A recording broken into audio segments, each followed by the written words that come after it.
bukan saat ini saja kita nikmati. Kita mau anak cucu kita nanti ke depan di masa yang akan datang menikmati.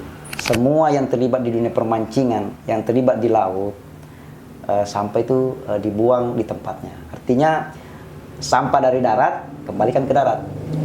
Karena ini akan menjadi tumpukan sampah nanti di laut. Ya memang sedikit, tapi pengalaman saya memancing, sehari semalam itu kita menghasilkan sampah itu 1 karung.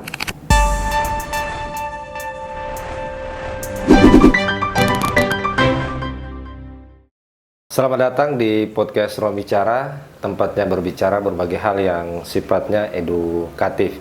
Teman-teman,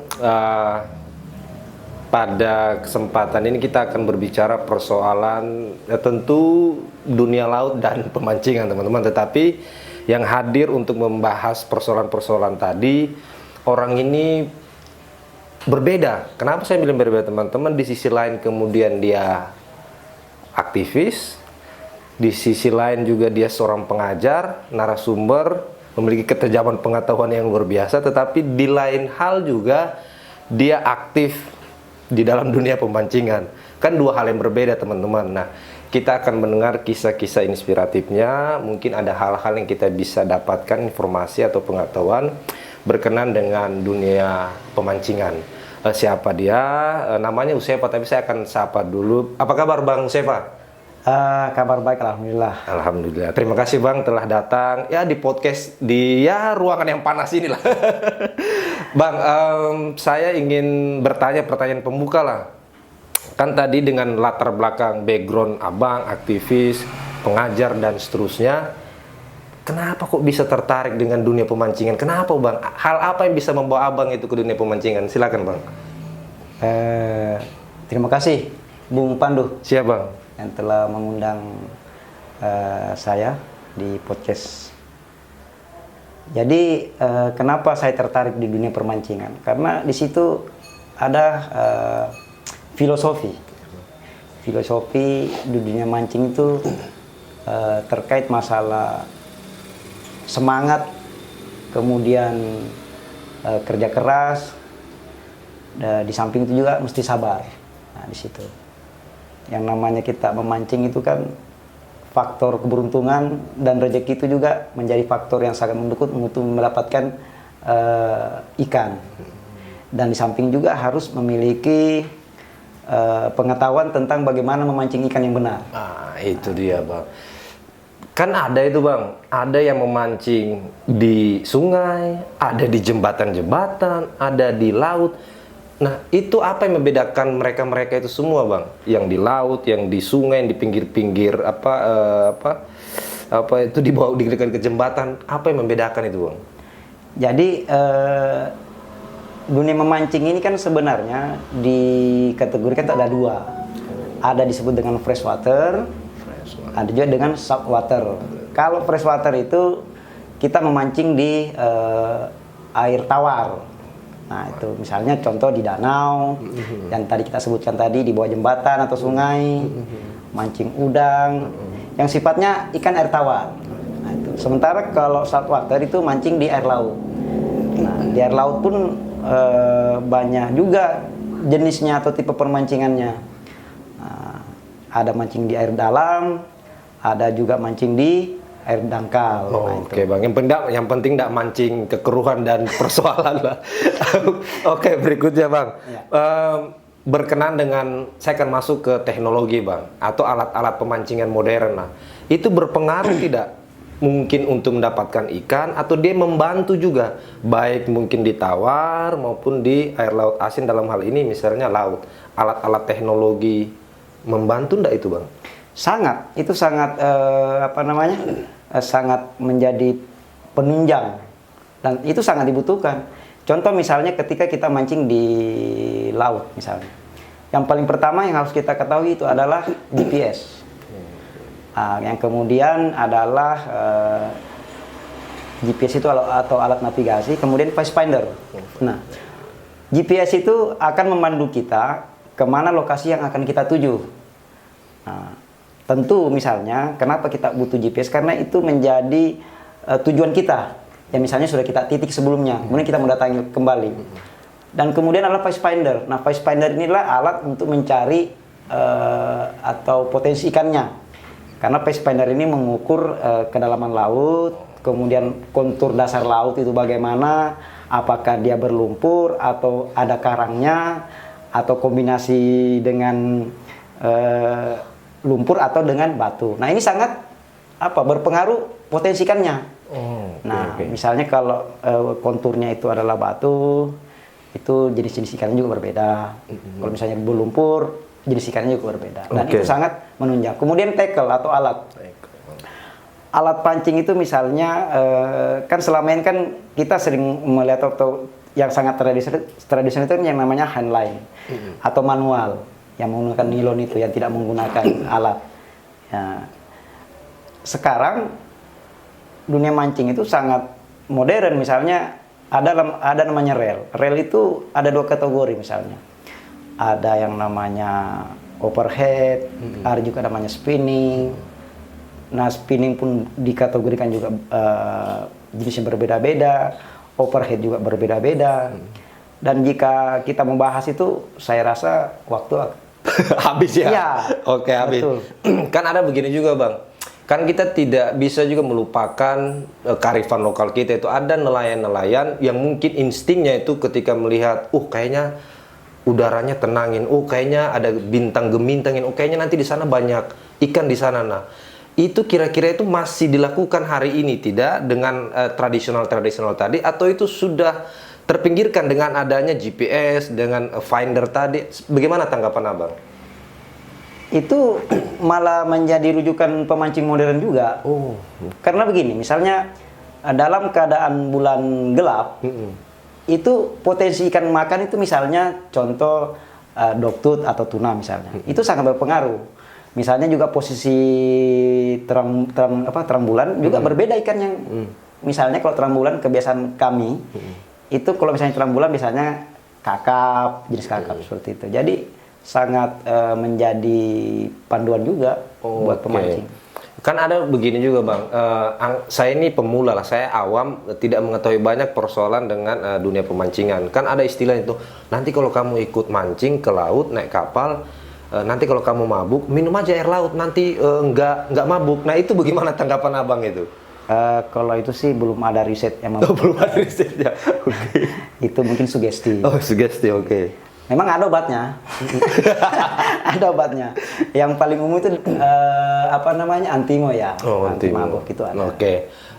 Saya bergeser Bang pada persoalan-persoalan perubahan iklim lah. Karena kita pahami dengan panas, dengan cuaca, dengan iklim berbeda, kira-kira itu berpengaruh tidak Bang? Baik mungkin dalam kondisi angin, mungkin baik dalam kondisi banyak dan sulitnya mencari ikan itu dengan kondisi cuaca yang hari ini suhunya panas betul. Bagaimana menurut Abang?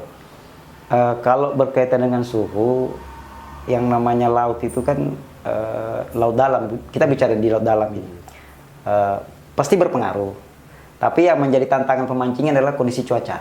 Nah itu saja yang menjadi tantangannya. Apalagi kalau misalnya kita mancing di malam hari, yang namanya kita berjangkar, otomatis kita tidak tahu nih kapan datangnya badai, kita tidak tahu kapan waktunya datang saja ya sudah. Ya kita juga harus mempersiapkan peralatan kita, misalnya. Nah ini sebenarnya yang harus dibangun kepada pemancing-pemancing kita, terutama misalnya kapten-kapten yang menjadi pemandu wisata. Kenapa saya katakan sebagai pemandu wisata? Karena memancing ini sudah masuk di kategori sport fishing. Sport fishing? Ya, dia sudah bicara tentang olahraga. Misalnya kita lihat kondisi para nelayan kita yang ada di Kenyamukan misalnya, atau di Teluk Lombok misalnya, atau di Bengalon, atau di mana saja di Kutai Timur ini. Saya katakan sebenarnya definisi dia sebagai nelayan agak bergeser. Karena kebanyakan sekarang mereka ini menjual jasa. Artinya kalau dalam istilahnya itu fishing guide, dia menjual jasa untuk mengantar para pemancing. Nah ini sebenarnya yang harus diedukasi atau diberi semacam pelatihan-pelatihan khusus untuk menunjang dia bagaimana mempromosikan wisata memancing ini agar lebih meluas. Nah, karena potensi laut kita di Sangatta ini luar biasa.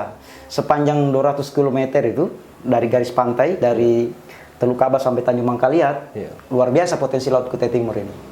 Dan itu banyak sekali para pemandu wisata atau fishing guide yang memanfaatkan dijadikan sebagai sumber penghasilan. Nah itu dia Bang, saya kembali Bang pada persoalan lain tadi menarik.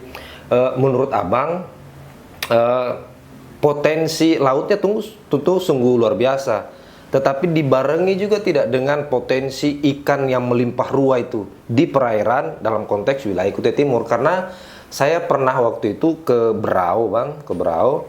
Saya ngobrol sama orang yang bawa ikan, yang ngambil ikan dari Berau lewat Kalisayan menuju Samarinda. Saya tanya, Mas kenapa ndak ngambil di Sangatta? Udah bilang, wah sedikit. Nah, jadi terus ikan ini dibawa kemana? Iya Mas, kebawa ke Samarinda, nanti didistribusikan ke kota-kota terdekat.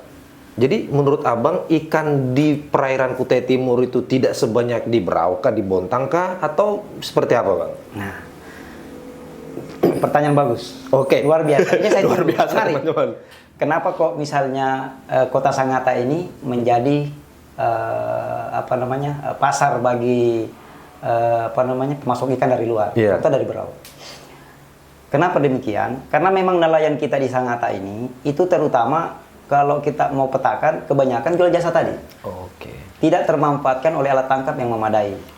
Contoh misalnya saya berbicara di Sangatta ini, di Kutai Timur ini sangat terkenal dengan rumpon. Nah, itu rumpon tuna.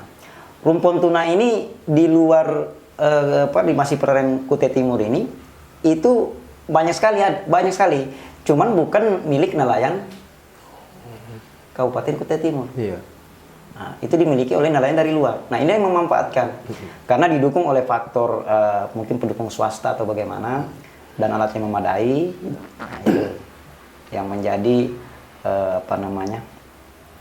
kenapa kok ikan dari luar menuju Sangatta, padahal kita punya laut. Iya betul. Nah sebenarnya ini mungkin tinggal kita trigger bagaimana dinas terkait bisa mendorong untuk memperkarsai para nelayan-nelayan ini untuk menangkap ikan, bisa dijadikan sebagai sumber penghasilan yang sebenarnya luar biasa kita di Sangatta ini. Betul Bang. Ya itu dia. Jadi saya agak bertanya-tanya juga, kalau tidak salah ini di Kenyamukan kan ada tempat pelelangan ikan itu Bang. Kalau tidak salah, nggak tahu juga benar atau enggaknya. Pertanyaan selanjutnya, kenapa kemudian tidak teroptimalkan? Tetapi ini hanya sebatas kemungkinan, apakah kemudian ikannya sedikit, ataukah kemudian fasilitas yang tidak disporting kepada nelayan untuk mendapatkan ikan lebih banyak. Nah, saya belum mendapatkan jawaban yang lebih lengkap. Tapi saya akan bergeser sedikit Bang. Tentu kalau kita berbicara tentang dunia pemancingan, pasti nanti berkelompok dan ujungnya berorganisasi. Adakah Bang di Kutai Timur ini yang mewadahi tempat bagi para hobi pemancing lah untuk duduk bersama, ngobrol bersama dalam satu organisasi? Kalau ada, apa organisasinya Bang? Kalau kita berbicara komunitas di Sangatta ini yang khusus penghobi mancing, yang kalangan dari anak muda sampai yang tua, itu banyak sekali. Kalau kita mau itu luar biasa banyak. Nah, di hari ini di tanggal berapa, tanggal 6 kemarin kami membentuk organisasi. Organisasi ini bisa dikatakan induk olahraga memancing. Induk olahraga memancing. Nah, disebut APRI. Jadi APRI ini apa ini Pak? Apa ini? Singkatannya Asosiasi Permancingan Indonesia. Berarti di seluruh republik ini ada semua itu kepengurusannya? Karena baru berdiri di 2023, baru deklarasi. APRI ini induk olahraga itu di bawah Kormi. Karena kenapa di bawah Kormi? Karena memancing ini kan termasuk olahraga masyarakat.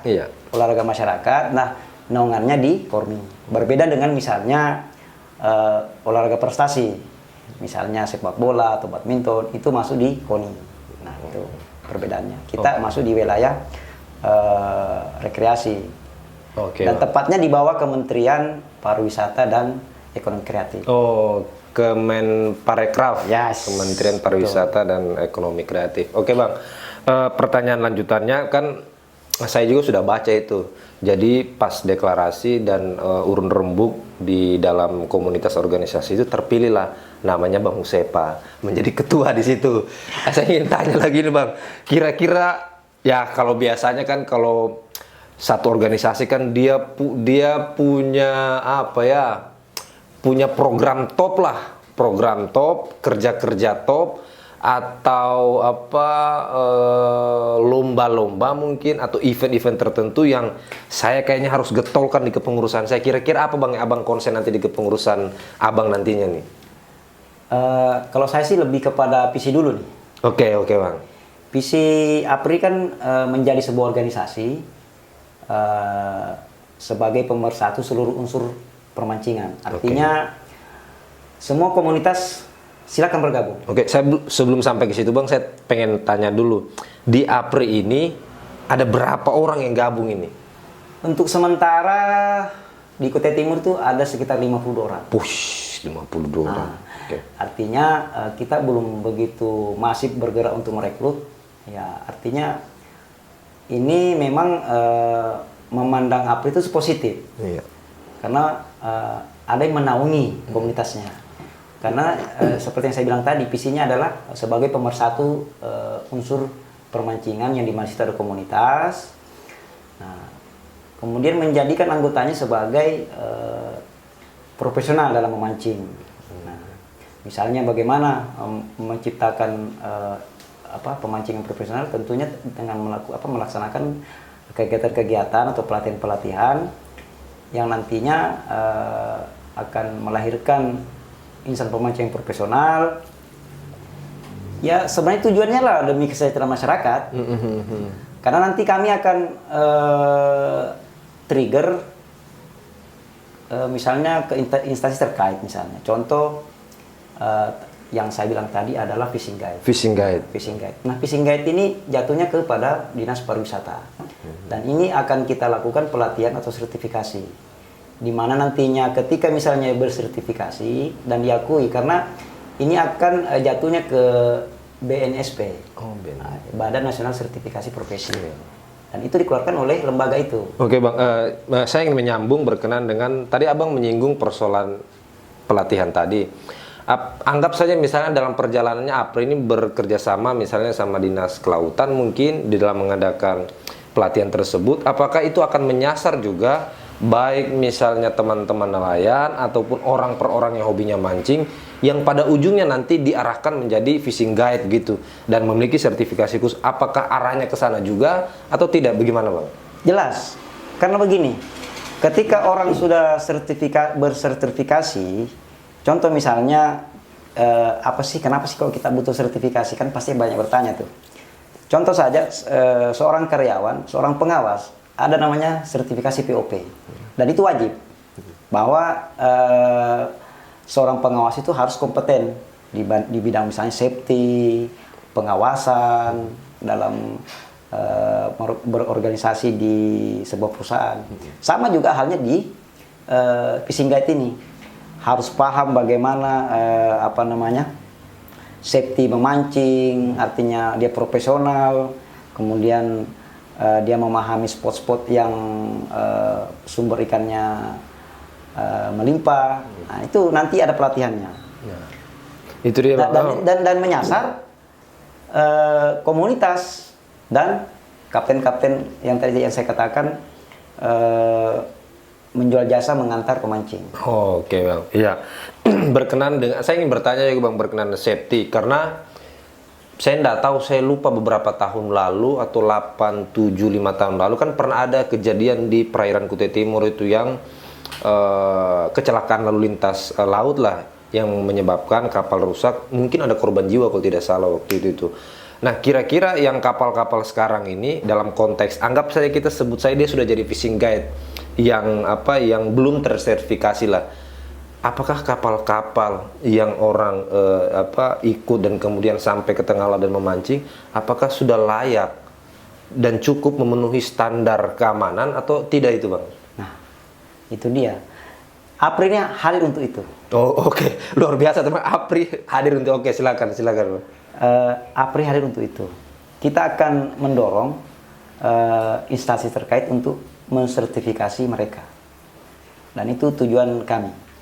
Artinya apa? Faktor safety itu sangat safety first. Artinya yang paling utama lah. Nah, misalnya begini.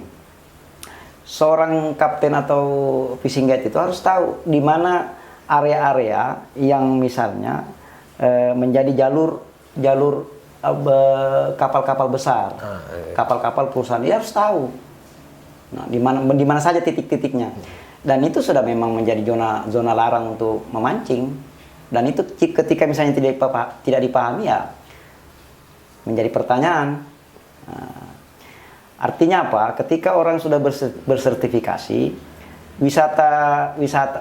wisatawan itu bukan hanya dari lokal, bahkan wisata dari luar daerah, bahkan luar negeri. Oke, luar negeri itu, Bang. Adakah yang pernah mungkin ikut mancing atau mungkin berwisata di perairan? Adakah yang pernah, Bang, dari luar negeri? Pertanyaan bagus.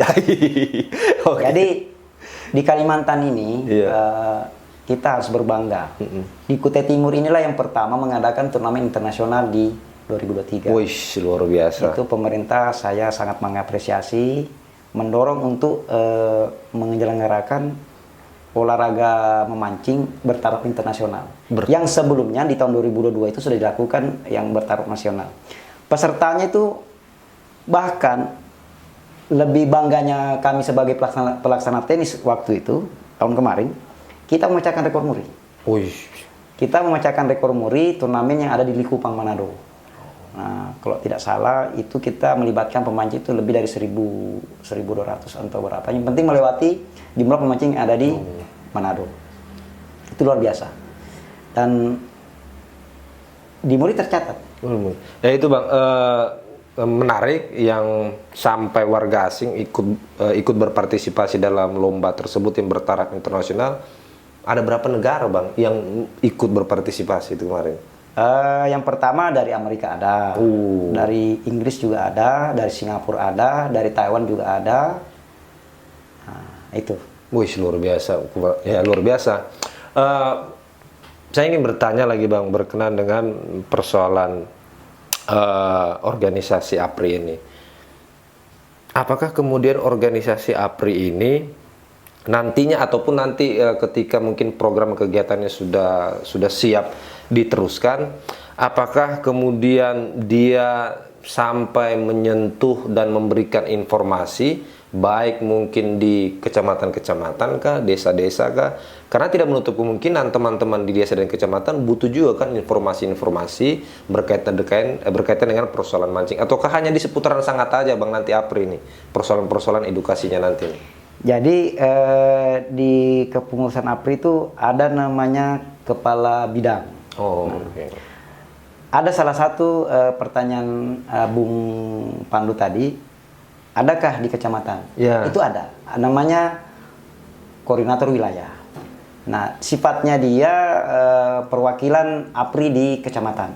Nah, dan nanti insya Allah ketika kami sudah deklarasi nanti di tanggal 19 dan sudah sah dan SK sudah terbit, kita akan bergerak.